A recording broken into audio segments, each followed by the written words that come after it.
Siapa yang faham hadis ini dan praktiskan dalam hidup dia akan bahagia. Hadis riwayat At-Tirmizi daripada Anas bin Malik radhiyallahu anhu qala Rasulullah sallallahu alaihi wasallam,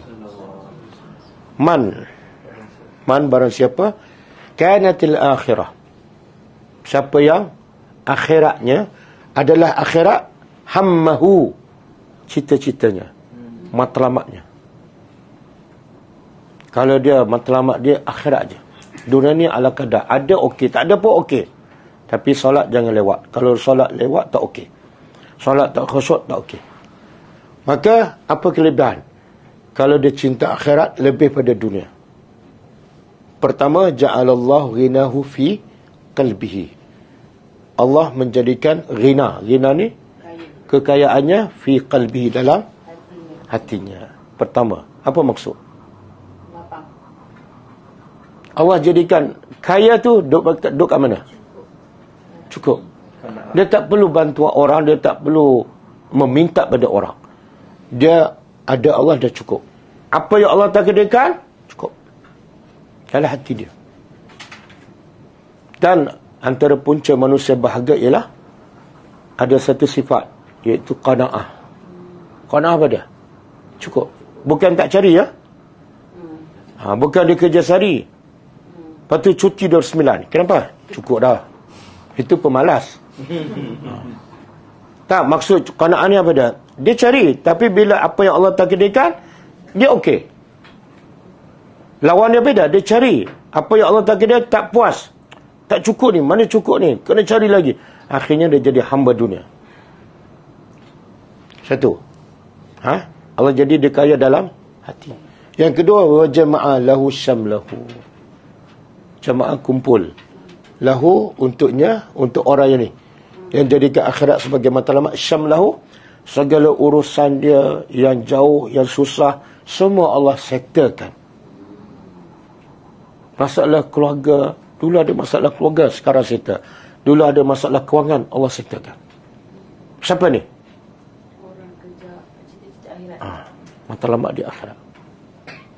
Kadang-kadang orang tu ada masalah kecil je, dah 20 tahun tak selesai. Dia ada masalah besar, 3 hari selesai. Yang ketiga, wa atatuhu ad-dunya wa hiya raghimah.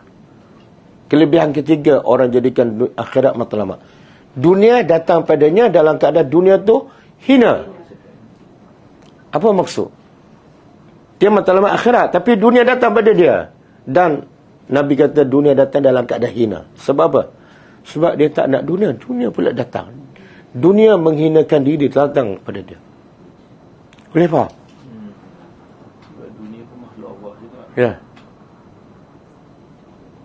Dia tak cari. Tengok-tengok dapat. Allah bagi lebih daripada yang dia cari.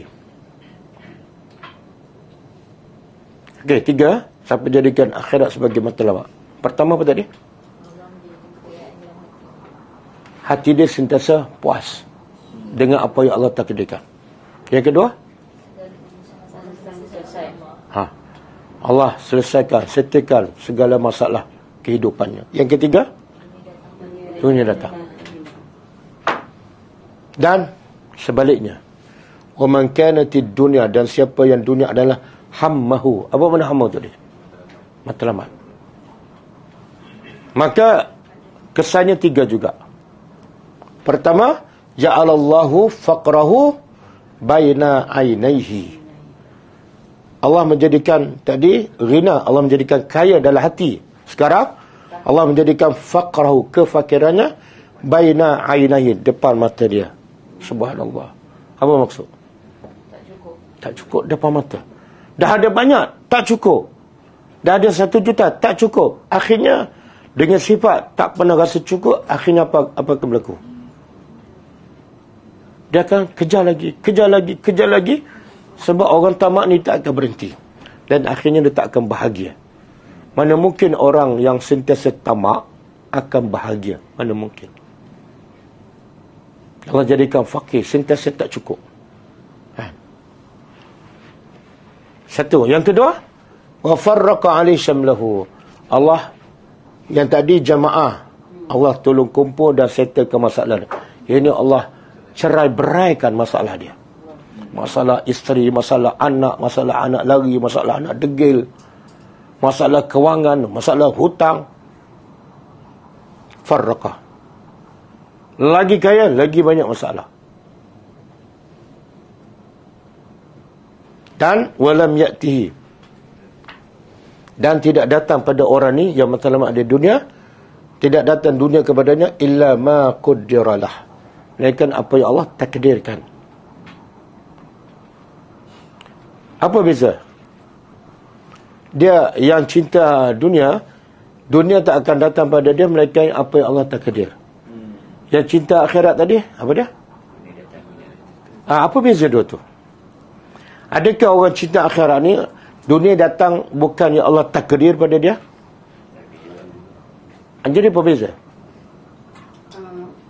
Yang takdir tu sekadar dia usaha macam mana pun sebenarnya, yang datang tu banyak yang dah ditakdir. Macam mana ditambah. Yang ni dia kerja mati-mati ni, penat, letih, kena penyakit, dapat banyak tu je. Yang ni kerja sikit je, yang Allah takdirkan banyak.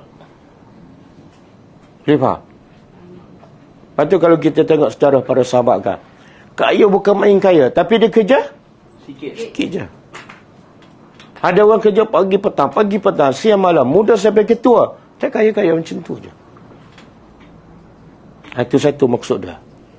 Maksud kedua, yang matlamat di akhirat ialah dunia datang dalam keadaan dunia hina. Dia mulia. Yang ni matlamat dunia datang dalam keadaan dia hina. Sebab dia kejar benda yang hina. Boleh faham? Orang yang jadi hamba dunia ni sebenarnya dia yang hina.